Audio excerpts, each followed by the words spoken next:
Na natureza, as espécies elas podem se dividir com relação ao ambiente onde elas se desenvolvem como nativas ou exóticas. As espécies exóticas ou nativas, então, são definidas a partir de critérios biológicos de onde elas se desenvolveram, de onde elas coevoluíram. Consequentemente, é errado achar que espécie exótica é aquela que vem de fora de determinado país. Nós temos espécies exóticas em São Paulo que vêm de outros estados da federação ou que vêm de outros ambientes, por exemplo, que não a Mata Atlântica. Então, espécies exóticas do Cerrado podem ser invasoras no ambiente de Mata Atlântica e o contrário também poderia, em tese, acontecer. Espécies não possuem passaporte, espécies exóticas não são aquelas que vêm de outros países, mas aquelas que se desenvolvem introduzidas em um ambiente com o qual elas não coevoluíram. Esse é basicamente o conceito que faz uma espécie ser taxada como exótica. São espécies que de alguma forma chegaram neste ambiente, ou através de uma introdução direta causada pelo homem, ou causada também pelo transporte de sementes, transporte de material vegetativo. As espécies exóticas, elas podem ter um comportamento não agressivo ou bastante agressivo. Se elas conseguem se desenvolver através de mecanismos próprios, colocando em risco as outras espécies existentes no local, as chamadas nativas, elas são consideradas exóticas invasoras.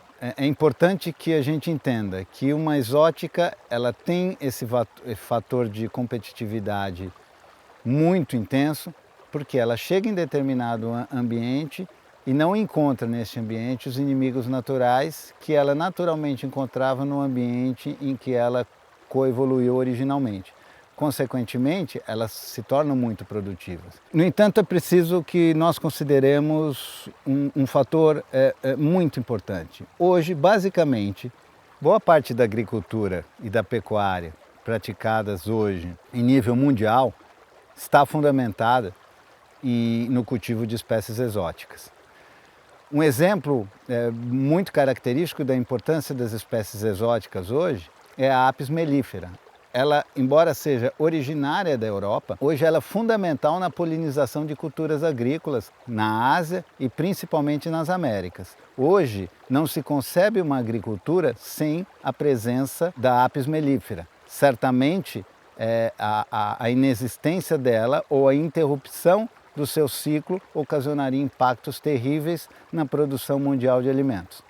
Exatamente por isso, é importante que nós entendamos as espécies exóticas como sendo elemento fundamental no processo da colonização humana no planeta, tomando os devidos cuidados para que essa cultura dessas espécies exóticas não fuja ao controle, vindo a contribuir para a extinção de espécies locais. Pouca gente sabe que boa parte das gramíneas exóticas que nós temos no Brasil vieram de carona nas camas de escravos de navios negreiros, constituindo-se então um elemento invasor, uma vez que na África, de onde elas são nativas, elas ganharam resistência ao fogo.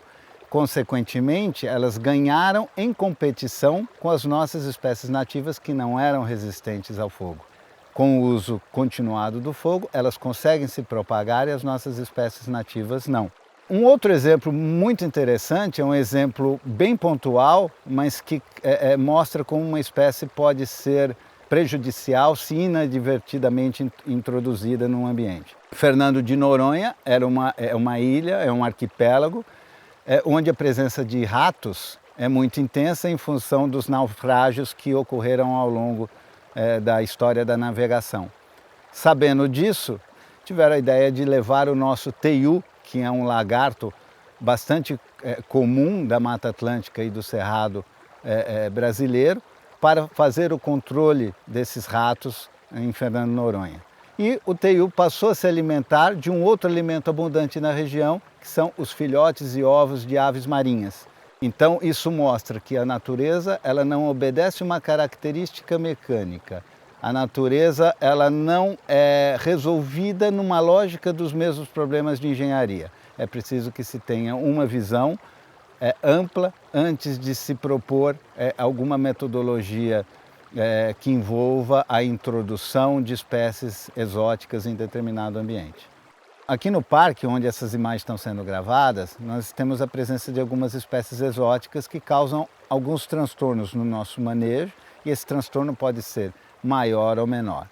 O principal exemplo é o eucalipto. Essas espécies do gênero eucalipto são importantíssimas na produção de bens, papel, celulose, serraria, carvão, e são espécies que ocupavam recentemente boa parte do Parque das Neblinas. Hoje, esses eucaliptos estão sendo suprimidos em alguns locais onde eles se encontram mais adensados e, consequentemente, nestas condições prejudicam um pouco o processo de sucessão da vegetação nativa, mas em outros locais, simplesmente, eles estão sendo mantidos como árvores que possuem uma altura maior e, consequentemente, elas fazem o papel das antigas árvores que ocupavam o dossel da floresta atlântica.